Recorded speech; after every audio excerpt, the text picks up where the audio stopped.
कि आप नगदी खेती करें। नगदी खेती से हमारा जो आय का स्रोत है बढ़ जाता है, साथ ही साथ गांव के लोगों को भी रोजगार मिल जाता है। 2 एकड़ खेत में हमने स्ट्रॉबेरी लगा रखा था है, उसके बाद करेला लगा हुआ है, लौकी लगी थी, खीरे की भी फसल लगी है। हमारे 8 एकड़ 10 एकड़ में हमारा ये फार्म है जो इसमें हम खेती करते रहते हैं। हम उस परिवार से हैं कि हाई स्कूल की पढ़ाई करने के लिए मेरे पास पैसे नहीं थे, वो स्थिति हमारे परिवार की थी। तो एक मंडी हमने काफ़ी प्रयास करके यहाँ महुआ में लगवाया। ये बहुत बड़ा हमारे यहाँ का एक हब बना सब्जी का। नमस्कार, गांव जंक्शन पे मैं हूँ स्नेहलता शुक्ला और मैं इस वक्त हूँ महाराजगंज के मठिया इंदू गांव में।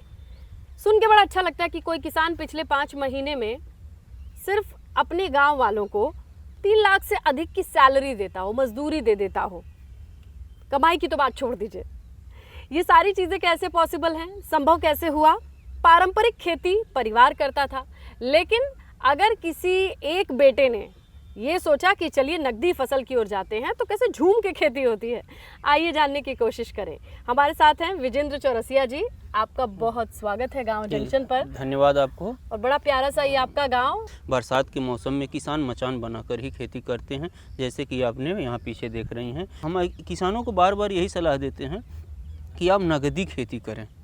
नगदी खेती से हमारा जो आय का स्रोत है बढ़ जाता है, साथ ही साथ गांव के लोगों को भी रोजगार मिल जाता है। हम पिछले 5 महीनों में जो हमने खेती किया है, 2 एकड़ खेत में हमने स्ट्रॉबेरी लगा रखा था, इसके बाद करेला लगा हुआ है, लौकी लगी थी और खीरे की भी फसल लगी है। हमारे 8 एकड़ 10 एकड़ में हमारा ये फार्म है जो इसमें हम खेती करते रहते हैं। अब हम 15 अक्टूबर से लेकर के हमारा अभी परसों कैलकुलेट हुआ है, हमारे 8 एकड़ प्लाट से लगभग 17 से 18 लाख रुपए का शुद्ध बेनिफिट हुआ है। और बाकी जो हमारा है कि हम लेबरों का जो चार्ज देखे हैं, हमारा 4 लाख प्लस गया है। 4 lakh plus 4 lakh plus labour charge आया है। उसके बाद गाड़ी भाड़ा है, लोडिंग का अलग है। तो ऐसे में देखा जाए तो हमारे यहाँ जो 30 से 35 लेडीज काम करती हैं और 8 से 10 जेंट्स लेबर काम करते हैं।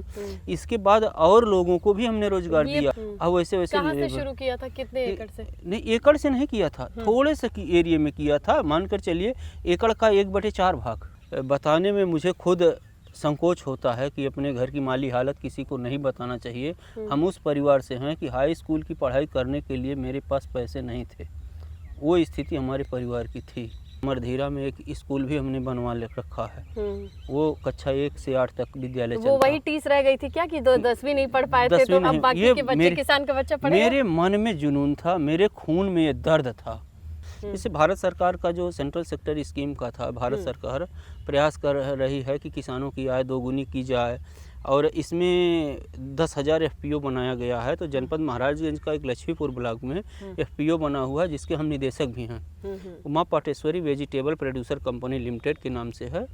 तो अब हमारे पास लगभग 516 किसान जुड़े हुए हैं। अब 516 किसानों में कुछ ऐसे किसान हैं कि जो लैंडलेस हैं, उनके पास भूमि नहीं है।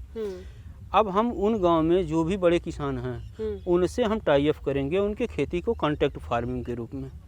कि मान लीजिए आप धान और गेहूं की खेती करते हैं, आपको 35,000 रुपया आप साल में कमाते हैं, तो 35,000 रुपया एकड़ अगर आप साल में कमाते हैं तो हमसे 5,000 स्टर ले लीजिए, 40,000 ले लीजिए हमें, और आप अपने खेत पर हमें खेती करने दीजिए, हम आपके गाँव के लोगों को रोजगार देंगे। ये आप बता रहे थे कि आपने नकदी खेती की शुरुआत 4 एकड़ से करी थी। वो कंप्लीट कीजिए, वो क्या बात थी? पहली बार हम पंजाब गए थे, पंजाब से 13वें दिन वापस आए। हम सिर्फ पैसा ही ढूंढने गए थे, पंजाब में हमें पैसा नहीं मिला, 13 दिन में वापस आ गए घर। उसके बाद 10-12 दिन घर पर रुके, फिर गए बम्बई। तो हमने सोचा कि जब 4 महीने में 4,000 रुपया कमा रहे हैं तो एक साल में 12,000 होगा, इससे तो बच्चों की परवरिश और पढ़ाई नहीं हो पाएगी। फिर वहाँ से हम रिटर्न हो गए। तब वहीं खेती को आजमाना शुरू किया हमने कि हम खेती में अब क्या करें, क्या नया करें। वहीं से 1/4 भाग से, एकड़ का 1/4 भाग से 25 डिसमिल खेत से हमने शुरू किया। हर साल उसको डबल करते गए और आज हम 8 से 9 एकड़ में अपना काम चला रहे हैं। तो उसमें जब डबल 1/4 एकड़ से कुछ फायदा हुआ था? हाँ, फायदा हुआ, तब तो इसको आगे बढ़ाते चले गए, आगे बढ़ाते गए। उस वक्त नुकसान हो जाता तो नहीं, ये देखिए एक जुनून होता है, अब नुकसान हो जाता लेकिन जब हम ठान लिए कि हमें करना ही है तो एक बार नुकसान हुआ, 2 बार नुकसान क्योंकि हुआ। आपने पंजाब में जाके पैसा ढूंढा, आपने जी। मुंबई में भी स्ट्रगल किया, जी। लेकिन जुनून का पता चला जब अपने खेत पे आए। खेत पर आए तब पता चला कि पैसा यहाँ है। हाँ। कैसे पता चला? गांव वाले तो गेहूं धान बो रहे थे। गांव वाले गेहूं चावल बो रहे थे, हम्म। तो लोग जब गेहूं और चावल बो रहे थे तो फिर बाजार जा कर के सब्जी खरीद रहे थे। तो आपको कैसे पता चला कि गांव में पैसा है? तो जब गांव से हम लोगों को ये देखा है, आंखों देखा है कि जब गांव के लोग बाजार जाते थे तो ये झोले में अपना गेहूं लेकर जाते थे बाजार करने। वहाँ एक बाजार में जो बैठे रहते हैं बनिया, तो बनिया को गेहूं तौलते थे और जा कर के सब्जी खरीदते थे। तो हमने सोचा कि गेहूं बेच करके अगर किसान से सब्जी खरीदा जा रहा है तो क्यों सब्जी की ही खेती न कर दी जाए। ये सब पहली बार जब मल्चिंग और ये सब लगाए, अब तो आपके पूरे एरिया में, हम जहाँ से आ रहे थे रास्ते में देखे जगह जगह बल्लियाँ हैं और लोग बड़ी सुंदर तरीके से लत्तर वत्तर वाली सब्जियाँ ऐसे स्टेप फार्मिंग के फॉर्म में लगाए हुए हैं। जी, जैसे पहले लोग हमारे यहाँ जब आकर के देखते थे कि इन्होंने कैसे किया है, क्या किया है, तो उस तरह से देखते देखते सीखते सीखते आए। अब आज हमारे यहाँ लगभग 400 से 500 एकड़ में सब्जियों की खेती होती ही है। हमने ये कि यहाँ अमहवा में एक मंडी, जब किसान को मंडी की सबसे बड़ी समस्या थी तो फरंदा लोग जाते थे। यहाँ से 20 किलोमीटर से ज़्यादा पड़ता है फरंदा मंडी। तो अब वहाँ से के बाद फिर आ गई एक मंडी छोटी सी लगी, मंगलवार को बाजार लगता था, धीरे धीरे मंडी लगना शुरू हुआ मोहनापुर में। अब वहाँ के बजाय सारे किसान यहाँ खेती देख करके सीखे, इनके पास ज़्यादा बल्क में सब्जियाँ होने लगी तो उनको मंडी की आवश्यकता थी। तो एक मंडी हमने काफ़ी प्रयास करके यहाँ महुआ में लगवाया। कैसे? उसके लिए क्या बातचीत करनी पड़ी? नहीं, मंडी सड़क पर लगी थी। अच्छा। पहले सड़क पर ही मंडी लगी थी, 2-4 ही लोग व्यापारी आ रहे थे। तो जब व्यापारी कम हो रहे तो फिर हम किसानों से कलेक्ट करके खुद ले जाकर बेचना शुरू कर दिए, किसी तरह से मंडी लग जाए, लोगों को पता चल जाए कि थोक भाव में सब्जियां यहाँ मिलती हैं। तो जब थोक भाव में वहाँ से सब्जियां बिकनी शुरू हो गई, जो किसान 12 किलोमीटर सर पर ले करके सब्जी मंडी में जा रहा था, अब उसको 12 किलोमीटर न जा करके उसके गांव में मंडी आ गई। लेकिन 400 एकड़ में अगर आपके क्षेत्र में सब्जी उगाई जा रही है तो हमें नहीं लगता कि सिर्फ इसी मंडी तक जाता होगा, बात तो आगे बढ़ गई होगी।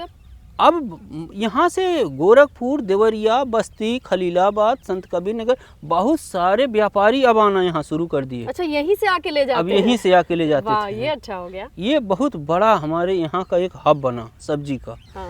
अब बरसात का महीना आ रहा है, अब यहाँ लगभग 40 से 45 पिकअप सब्जी यहाँ से लोड होकर के अन्य मंडियों में जाती हैं।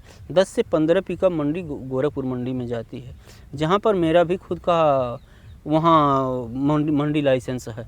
अपने लाइसेंस पर बिकवाते हैं, सरकार को टैक्स देते हैं। इतना ये प्रयास किए हैं। मुझे इनोवेटिव फार्मर्स का भी पुरस्कार मिला है माननीय मुख्यमंत्री परम पूज्य योगी आदित्यनाथ महाराज जी के द्वारा। इसके बाद महामहिम राज्यपाल के हाथों पुरस्कृत हूँ, वित्त मंत्री निर्मला सीतारमण के हाथों, वित्त राज्य मंत्री पंकज चौधरी के हाथों, और जिला स्तर से लेकर मंडल स्तर तक बहुत सारे अवार्ड हमको भी मिल चुके हैं। अब अगला टारगेट क्या है? अब क्या उम्मीद है आगे की? क्या लक्ष्य? अब आगे का जो मेरा लक्ष्य है, हमारे पास 100 से ज़्यादा लोगों को हम रोजगार दे लें, उसका एक चैनल बना दें ताकि लोगों को रोजगार मिल जाए।